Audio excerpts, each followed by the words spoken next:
She lost everything: her home, her job, her dignity. With only a broken bus and her daughter by her side, Danielle was left to fight against a world that wanted her to disappear. But what started as survival turned into a story that shocked everyone.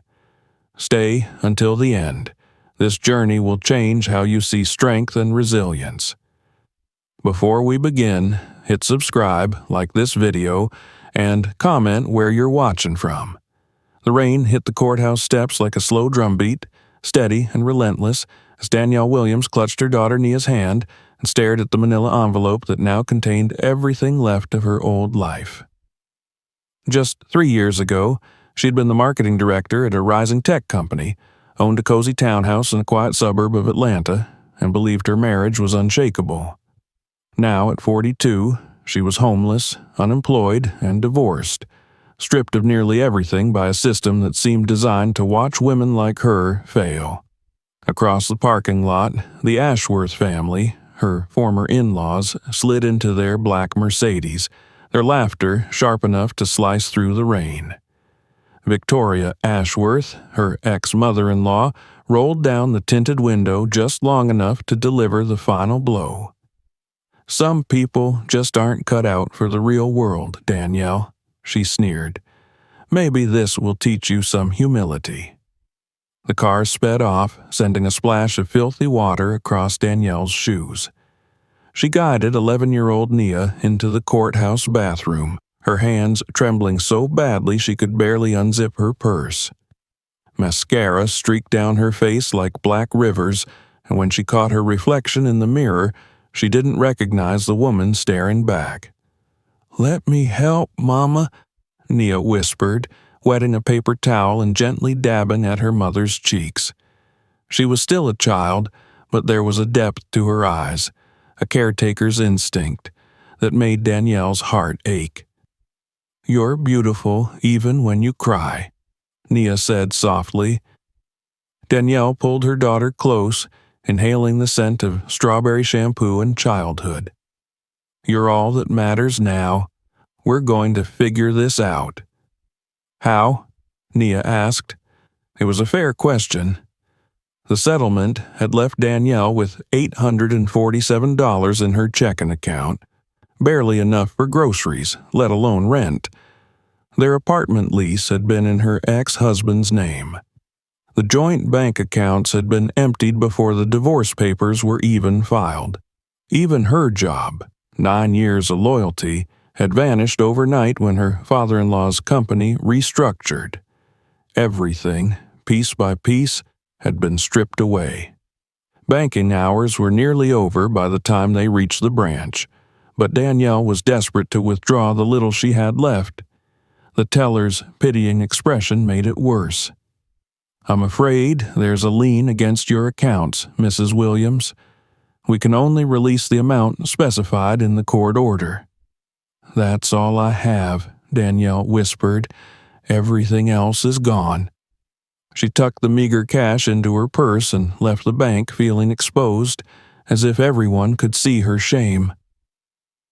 Night fell early, the sky bruised and heavy with storm clouds. Danielle drove aimlessly through unfamiliar streets, windshield wipers keeping time with the anxious rhythm of her thoughts. By the time she pulled into a Walmart parking lot, Nia was asleep in the back seat, her backpack tucked under her head like a pillow. Danielle reclined her seat and stared up at the neon sign glowing through the rain. "We just need a plan," she murmured. They spent the night there, sleeping in the car, hearts pounding every time a security vehicle passed. In the morning, they washed up in the Walmart bathroom and split a muffin and a hot chocolate at the nearby bookstore cafe, stretching the small meal as far as it would go. "Can we go home today?" Nia asked. "Not our old home, baby," Danielle replied with forced brightness. "We're going to find a new one, an adventure just for us." But every affordable housing lead hit the same wall: first and last month's rent plus a security deposit. It was impossible. On their third night, sleeping in the car, Danielle scrolled through Craigslist, exhaustion pressing on her chest. Most listings were laughably out of reach, until one caught her eye. 1987 school bus, $3,200 OBO, runs, needs work, perfect for conversion. A bus. It was ridiculous, but it was also possible. She had seen documentaries about people living in converted buses. It could move if they needed to escape. It could be theirs.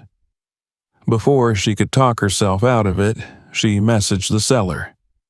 The next morning, the address led them to a junkyard on the outskirts of town. Rusted cars and broken machinery lined the lot, a graveyard of forgotten things. Frank, the owner, was a broad-shouldered man in grease-stained coveralls. "You're here for the bus?" he asked. "Yes," Danielle said, her voice trembling slightly. The bus sat like a sleeping giant among the wreckage, its yellow paint faded to a dull custard. Rust gnawed at the edges, windows were cracked, and the smell of diesel and mildew clung to the air. But sunlight poured through the rows of windows, illuminating the interior like a forgotten chapel. "It's like a big crayon," Nia whispered. "We could paint it pretty colors, Mama. Make it a house on wheels." Frank started the engine. It coughed and sputtered, but eventually roared to life. "Solid engine. Transmission's got maybe 50,000 miles left. Interior's rough, but the bones are good." "How much would you take for it?" Danielle asked.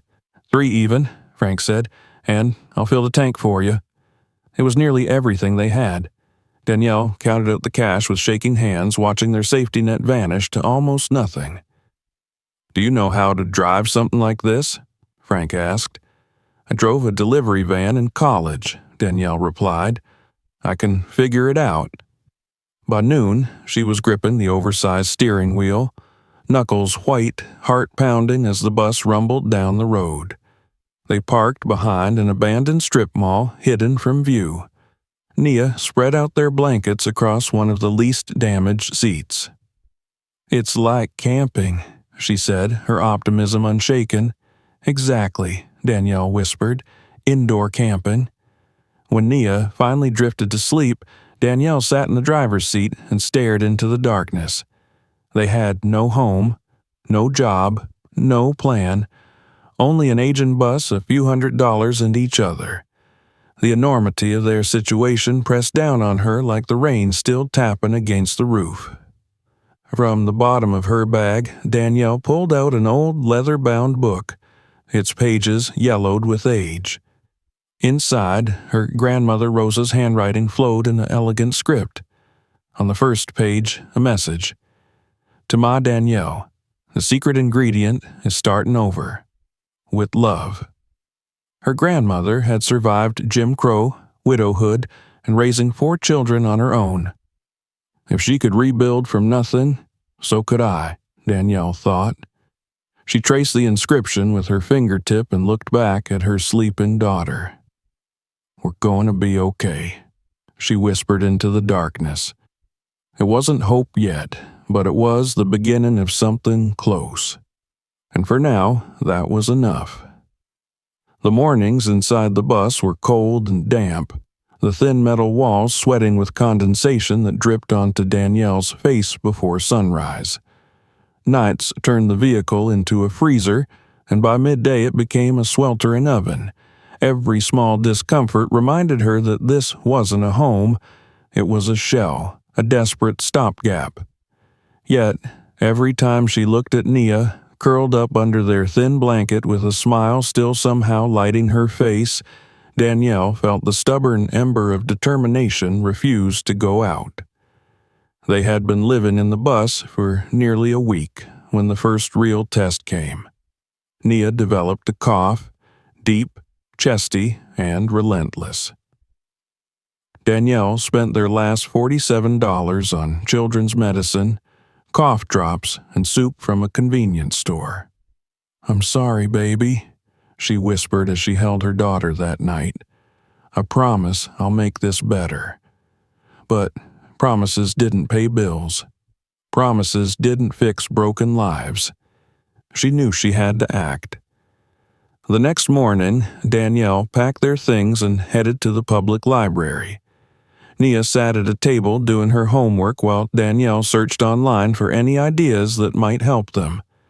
That was when she stumbled across a series of blogs and videos about people converting buses and vans into tiny homes, people who had turned desperation into innovation. If they were going to live in this bus, she realized, they needed to make it livable. "We need insulation first," she murmured to herself, making a list on the back of an old envelope. "Then better bedding, maybe even a small kitchen setup." That afternoon they visited a home improvement store. Danielle couldn't afford much, but she bought a roll of reflective insulation, some basic tools, battery-powered LED lights, and a pack of adhesive hooks. The elderly cashier gave her a curious look. "School project?" he asked, glancing at Nia. "Home improvement," Danielle said with a faint smile. Back at the bus, they worked together. Danielle measured and cut pieces of insulation, showing Nia how to press them against the metal walls. They covered the windows at night to trap heat and left them open during the day for light. "It's already warmer," Nia observed, her voice tinged with hope. They removed some of the old bus seats to create space, salvaging discarded furniture from behind a nearby apartment complex, a small table, a couple of cushions, even a rug. Nia insisted on decorating, drawing bright pictures with her colored pencils and taping them to the walls. She gave their new home a name, the Sunflower. "Sunflowers always face the light," she explained, "no matter where they're planted." By the end of the second week, the sunflower felt less like a metal box and more like a tiny, imperfect home. Danielle even managed to buy a used camping stove from a pawn shop, and their first meal, beans and rice with canned vegetables, tasted like victory. The next morning, she flipped through her grandmother Rosa's recipe book, a treasure chest of memories written in Lupin, careful script. Her eyes landed on a recipe titled Depression Bread, a simple loaf with no eggs and few ingredients. In the margin, Rosa had written, "Made this weekly during the hardest times. The kneading heals your hands and your heart." That afternoon, Danielle mixed flour, water, salt, and a single packet of yeast. As she kneaded the dough, she felt something shift inside her. The repetitive motion was calming, meditative. For the first time in weeks, her shoulders relaxed. The smell that filled the bus an hour later, warm, yeasty, and comforting, was unlike anything they'd experienced since the divorce. "What's that amazing smell?" Nia asked, waking from a nap. "Bread," Danielle said, smiling, "just like Grandma Rosa used to make." They ate it warm with a thin layer of peanut butter, savoring each bite as if it were a feast.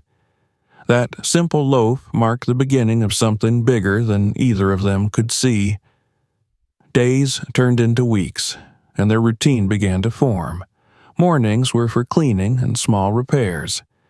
Afternoons, Nia attended school, still enrolled thanks to Danielle using a friend's address. Evenings were for experiments, new bread recipes, rolls, and simple pastries inspired by Rosa's book. Then, one evening, an unexpected knock came at the bus door. Danielle's heart pounded as she opened it.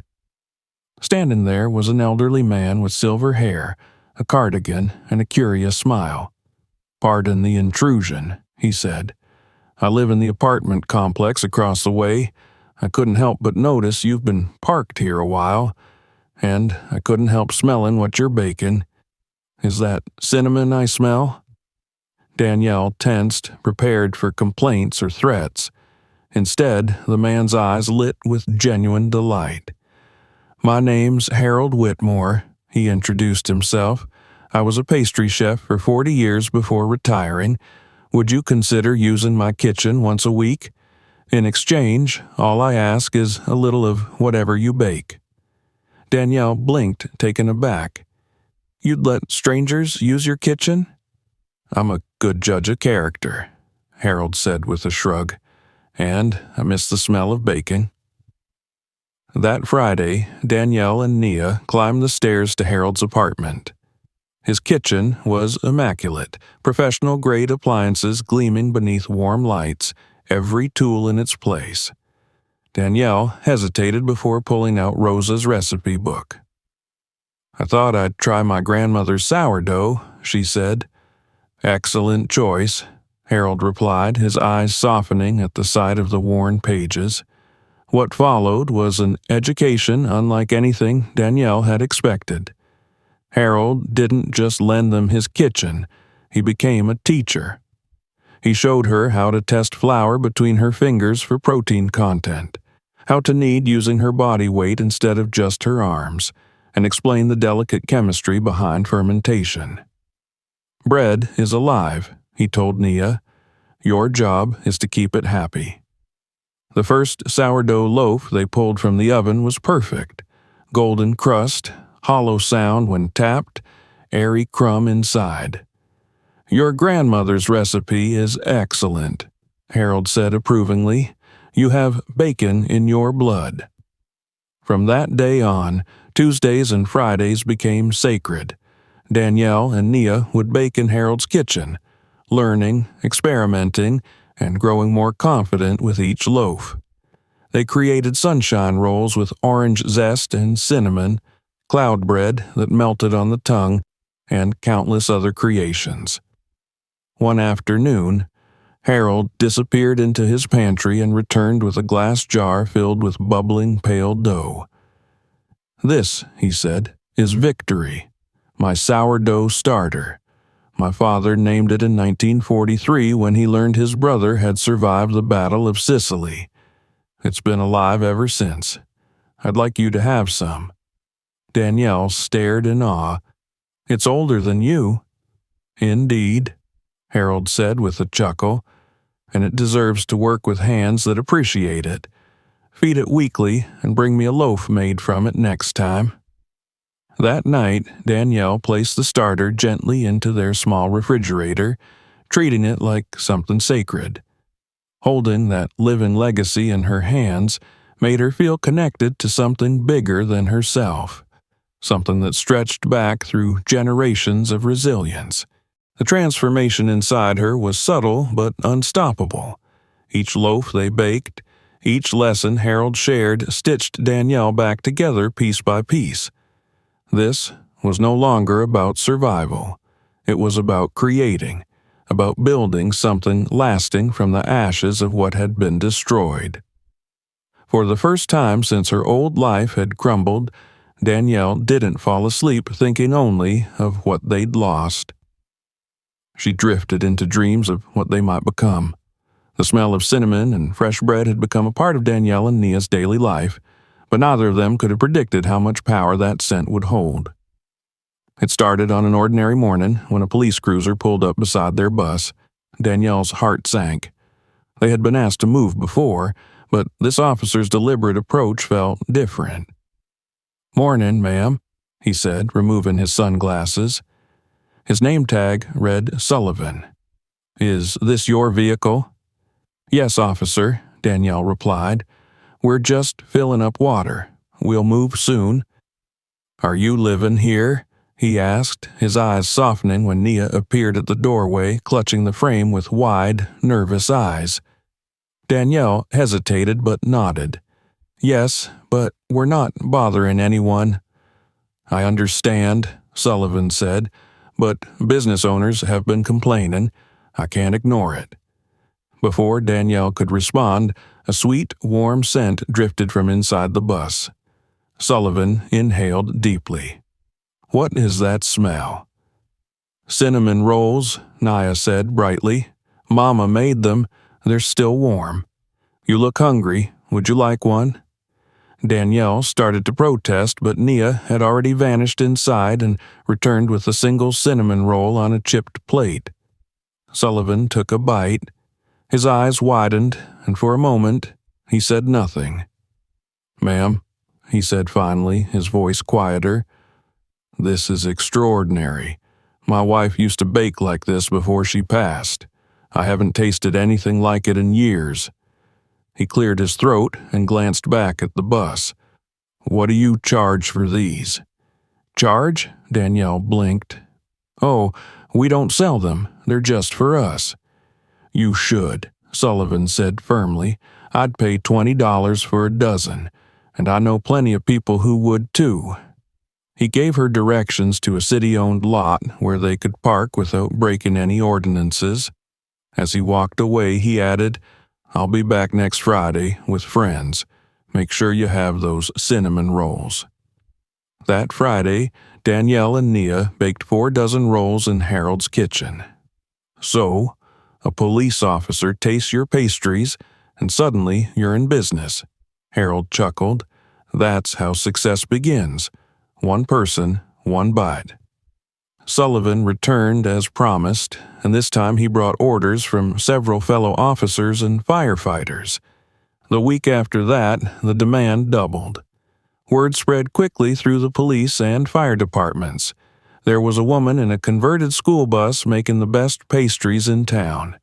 Soon, Danielle was baking 3 days a week: cinnamon rolls, sourdough loaves, muffins, and simple cookies from Rose's recipe book. Nia designed a sign with bright colors and a sunflower painted in the center: Rosalie's Rollin' Bakery. They taped it to the bus window, and just like that, they weren't simply living in a bus, they were running a mobile bakery. With Harold's guidance, Danielle developed a proper production schedule and learned the basics of pricing and inventory.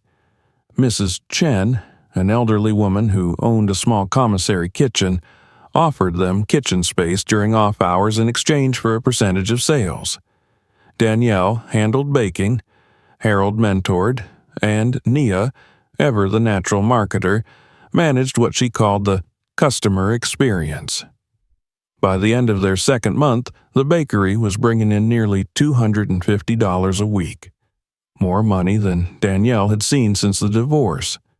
It wasn't enough for an apartment yet, but it paid for food, better insulation for the bus, and even a new mattress for Nia's bed. The transformation in both of them was visible. Danielle walked taller, smiled more often, and spoke with confidence again. Nia, too, blossomed. No longer just a child caught in survival mode, but her mother's partner. Creative, responsible, and full of ideas. One evening, as they counted the week's earnings, Nia asked, "Mama, are we still in transition?" "What do you mean?" Danielle asked. "You told that man we were in transition, like this was temporary, but I like our bus now, and I really love our bakery." Danielle smiled. The bus was supposed to be temporary, but maybe the bakery is our bridge to something better, something we're building together. By their third month, Rosalie's Rollin' Bakery had a loyal following. Factory workers visited during shift changes, office employees lined up on lunch breaks, and families placed weekend orders. Danielle built a weekly schedule. Mondays near the police station, Tuesdays by the community college, Wednesdays at the farmer's market, and so on. But success brought new challenges. Danielle's body began to feel the strain of 16-hour days. She baked all night, sold all day, and often caught herself dozing while standing at the kitchen counter. Mrs. Chen scolded her gently one afternoon when she found her asleep against the mixer. "You work too hard," she said. "I don't have a choice," Danielle sighed. "You do," Mrs. Chen replied. "In my culture, family business means family helps. Your daughter is old enough to do more than sell." It was a turning point. That weekend, Danielle taught Nia how to measure flour, mix dough, and package products. To her surprise, Nia had a natural talent, an intuitive feel for the dough, an ability to sense when yeast was active, and a keen attention to detail. "It feels different today," Nia said as they kneaded side by side. "More alive." Good observation, Danielle said, smiling. It's warmer today, so the yeast is more active. That means we have to watch the rise carefully. Those small lessons built more than just skill. They deepened their bond. Working in sync, they learned each other's rhythms, anticipating each other's needs with just a glance or nod. Their bus, once a symbol of humiliation, was now the headquarters of a family enterprise. The next milestone came unexpectedly. One Tuesday at the community college market, they sold out in less than 2 hours. As they packed up, Harold invited them to dinner. The meal was simple: roast chicken, vegetables, and sparkling cider, but the occasion was not. 3 months, Harold toasted. 3 months since you first used my kitchen, and 3 months watching you transform from a woman in crisis into a businesswoman. After dinner, he handed Danielle a worn leather case. Inside lay an array of professional pastry tools, precision knives, decorating tips, specialty spatulas, all polished and well cared for. These made thousands of pastries at the Ritz, Harold said. They belong in hands that will keep creating. Danielle's eyes filled with tears. I don't know what to say. Say you'll use them well, Harold replied. With Harold's tools, Danielle and Nia pushed their creativity further. Together, they invented what would become their signature product: Sunshine Rolls. They combined Rosa's cinnamon roll base, Harold's lamination technique, and Nia's idea for a sunflower seed and honey glaze. The result was extraordinary: golden, delicate layers with a warm spice core and a caramelized, glossy finish. When they debuted the rolls, the response was immediate. Detective Sullivan ordered 3 dozen for a police meeting. Word spread, and pre-orders poured in days in advance. The Sunshine Rolls became the star of their menu and the symbol of their resilience. The small operation that began as a survival strategy had become a real business. Danielle opened a business checking account, obtained permits with Mrs. Chen's help, and even invested in branded packaging with Nia's sunflower design. Then, one morning, while sealing boxes for delivery, Danielle flipped through Rosa's recipe book and noticed a handwritten note she'd never seen before. Remember, Danielle, baking is love made visible. When the world seems darkest, create something that nourishes others, and your own spirit will be fed. The words brought tears to her eyes. They weren't just baking bread, they were building hope. And for the first time since her life had fallen apart, Danielle allowed herself to dream of something bigger. The little bakery on wheels had become more than a survival project. It was now a beloved part of the community, so beloved that Danielle and Nia often arrived at their parking spots to find customers already waiting in line. They had achieved something remarkable, but the success carried a heavy price. Danielle's days began at 3 a.m. and didn't end until after dark. Sleep became a luxury. Her hands ached from kneading, her back from hours of standing, and a persistent cough from flour dust clung to her chest. One morning, as she nodded off while mixing dough in Mrs. Chen's commissary kitchen, the older woman found her slumped against the counter. "You're going to collapse if you keep this up," Mrs. Chen scolded. "I don't have a choice," Danielle murmured, rubbing her eyes. "Of course you do. Teach Nia more. Family helps with family business." Danielle hesitated. Nia was only 11, but Mrs. Chen was right. Her daughter had already proven herself capable. So Danielle began showing Nia how to take on more responsibilities, measuring ingredients, mixing dough, shaping loaves. Nia learned quickly, her instincts strong and her curiosity endless. "The dough feels more alive today," Nia said one afternoon. "Good," Danielle replied, smiling. It's warmer, so the yeast is happier. That means we need to watch it closely. Working together brought them closer than ever. The kitchen became their shared language, a place where they communicated without words, anticipating each other's needs and celebrating small victories with knowing glances. Their partnership had evolved into something more profound. Mother and daughter were now business partners, co-creators of a dream that was rapidly outgrowing its humble beginnings. One particularly busy Tuesday, after they sold out by noon at the community college, Harold invited them to a celebratory dinner. His table was set with linen napkins and polished silverware.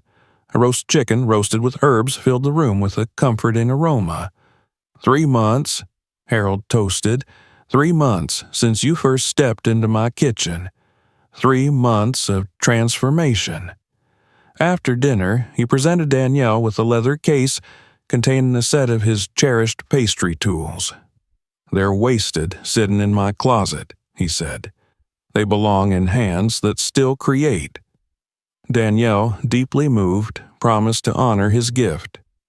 With the new tools, their bacon reached new heights. They refined their recipes, experimented with advanced techniques, and perfected their now famous sunshine rolls. Word spread beyond their city. People drove from neighboring towns to taste the pastries that had begun as a survival project. Then, one afternoon, an unexpected question from Nia stopped Danielle in her tracks. "Mom, do you ever miss your old job?" "Sometimes," Danielle admitted. "Parts of it. Why?" "Because you went to college, had a big career, and now you bake all day. Is this really what you want forever?"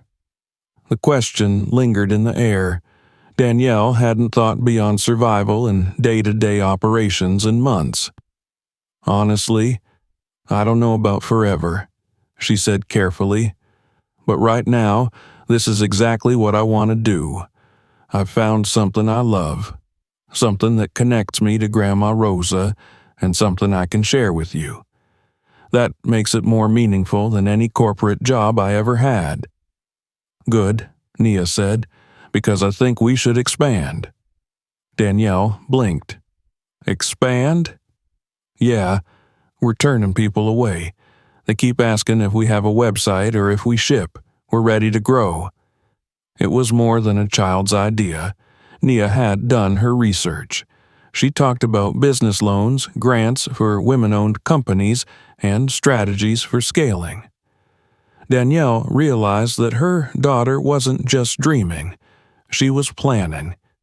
And she wasn't wrong. Their current setup limited their potential. The bus couldn't handle large-scale operations, and the commissary kitchen constrained production. To explore their options, Danielle visited a small business development center.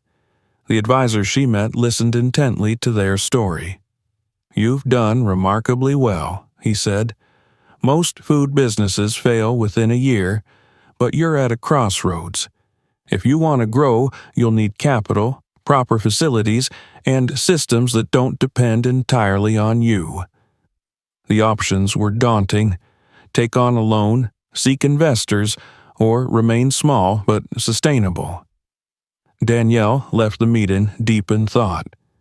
The idea of taking on debt terrified her after the financial devastation of her divorce, but the thought of building something permanent, something that would outlive the bus, was too tempting to ignore.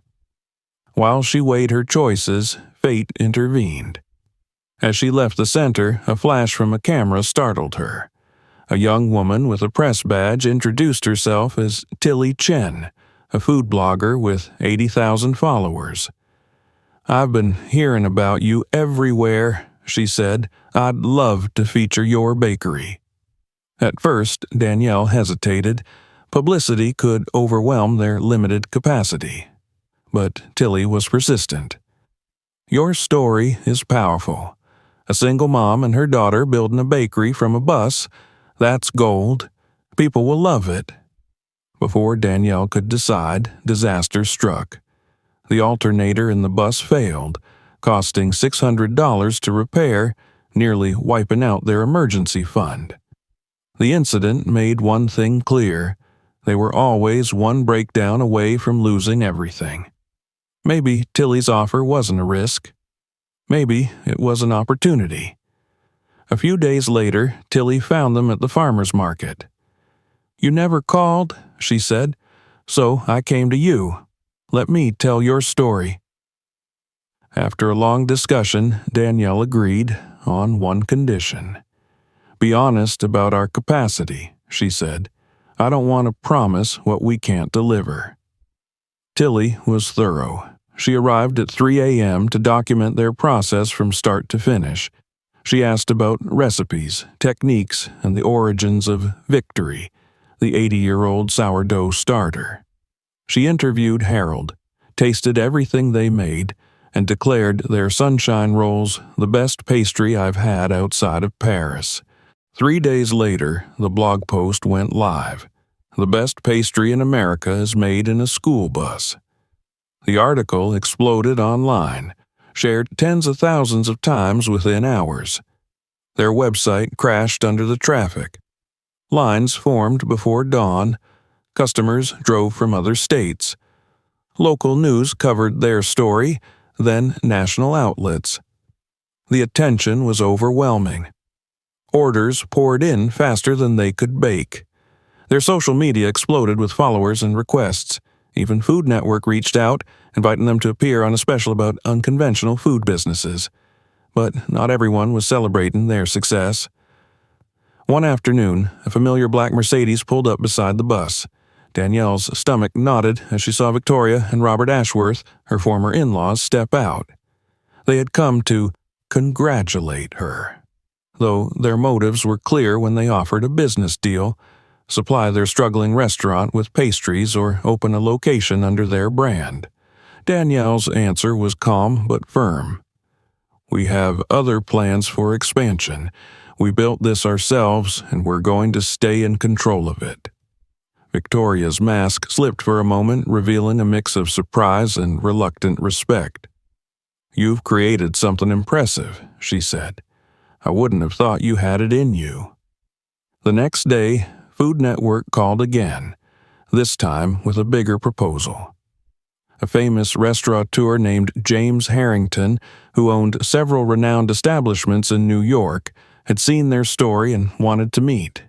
He envisioned a partnership: a brick-and-mortar bakery in Brooklyn with living space above it, full startup investment, and Danielle retaining 60% ownership and creative control. The offer seemed like a dream, but it also meant leaving everything they had built behind: their customers, their routine, their small-town comfort. Danielle was torn, but Harold's words helped her see the bigger picture. "This business has outgrown this town. You've built something special. It deserves a bigger stage." For the first time, Danielle allowed herself to imagine a future not defined by survival, but by growth. The streets of Brooklyn hummed with a different kind of energy, louder, faster, hungrier than anything Danielle and Nia had ever known. Yellow cabs honked in the distance, steam rose from manhole covers, and the scent of roasted coffee and fresh bagels filled the air. Standing outside a red brick storefront with a "Coming Soon, Rosalie's Rising" banner stretched across the windows, Danielle felt the weight of the moment settle on her shoulders. "This is it," she whispered, "our new beginning." The decision to accept James Harrington's offer had not been easy. For weeks, Danielle had agonized over the choice, weighing the security of their small-town life against the limitless possibilities of expansion. But in the end, the opportunity was too extraordinary to ignore. James had followed through on every promise. The bakery's renovation was stunning, with exposed brick walls, warm pendant lighting, and a glass display case that would showcase their signature sunshine rolls. Above the shop, a cozy 2-bedroom apartment awaited them, their first real home since the divorce. Nia pressed her face against the glass, her eyes wide with wonder. "It's beautiful, Mama, like something out of a movie." "It's ours," Danielle said, smiling. "All of it." Opening day came on a brisk October morning. A line stretched around the block before the doors even opened. Customers from New York and beyond, many who had followed their story online. Local news crews set up cameras outside, and a Food Network producer hovered near the entrance. Inside, the air buzzed with the smell of sugar, yeast, and cinnamon. Harold, who had flown in for the occasion, handed Danielle a warm loaf wrapped in linen. "For luck," he said, "and for Rosa." Danielle hugged him tightly. "I couldn't have done any of this without you." "Nonsense," he said, patting her back. "I just reminded you what you already were." When the doors finally opened, the bakery filled within minutes. Sunshine rolls sold out in less than an hour. Customers marveled at the variety. Sourdough loaves with victory starter, lavender honey scones, chocolate brioche buns, and cinnamon twists inspired by Rosa's original recipe. Many had tears in their eyes as they told Danielle how much her story meant to them. "You give people hope," one woman said. "You remind us that starting over is possible." The media response was explosive. The New York Times featured Rosalie's Rising on the front page of its food section. Bloggers and influencers flooded social media with photos and rave reviews. Even a Michelin-starred chef stopped by to congratulate Danielle and invite her to collaborate on a pastry line. Within weeks, the bakery was not just a local success, it was a sensation. But perhaps the most unexpected moment came one rainy afternoon when a black Mercedes pulled up outside the shop. Danielle froze as Victoria and Robert Ashworth stepped out, umbrellas in hand, their expressions carefully composed. They had not spoken since the day she refused their business offer. "Danielle," Victoria began, her tone uncharacteristically soft, "we were in the neighborhood. We wanted to see what you've built." "It's impressive," Robert added, glancing around the bustling shop. "We underestimated you." Danielle regarded them silently for a moment, memories of humiliation and betrayal swirling beneath the surface. Part of her wanted to send them away, but another part, the part that had endured every sleepless night and every tear, wanted closure. "People often underestimate women like me," she said calmly, "especially black women. But we build anyway." Victoria hesitated, then reached into her purse and produced an envelope. Inside was a check, a substantial one, made out as a contribution to Rosalie's Rising. "A gesture of good faith," she said, "and perhaps a small apology." Danielle smiled politely and slid the check back across the counter. "The best apology is watching us succeed without your help." They left without another word, and Danielle felt an unexpected lightness in her chest. It wasn't anger anymore, it was release. As weeks turned into months, Rosalie's Rising continued to thrive. Danielle hired staff, many of them single mothers and formerly incarcerated women seeking second chances. She established a scholarship fund in Rosa's name for young culinary students of color. Harold returned to Georgia but remained a weekly consultant, and Mrs. Chen visited often, proud to see how far Danielle had come. Nia flourished, too. Now 12, she started a youth baking program on weekends, teaching kids from underserved neighborhoods the basics of pastry making. Her dream was to open a second location one day, one focused entirely on youth mentorship. Grandma Rosa would be proud, she told her mother one evening as they closed the shop. "She already is," Danielle said softly, glancing at the framed photograph of Rosa that hung above the register. Despite their success, they never forgot where they started. The old school bus, the Sunflower, had been towed to Brooklyn and restored. Now it sat proudly outside the bakery, painted in vibrant yellows and oranges, serving as a mobile bakery and community kitchen. Its side bore a message in bold lettering, "From survival to rising, one loaf at a time." Every morning, Danielle stood by the bus with a cup of coffee, watching customers line up. And every time she saw it, she remembered sleeping in the front seat with Nia curled beside her, wondering if they would ever have a future. They had more than a future now. They had built a legacy. Rosalie's Rising was more than a bakery. It was a living testament to resilience, love, and the power of starting over. The woman who once slept in a parking lot now owned one of the most talked-about bakeries in the country.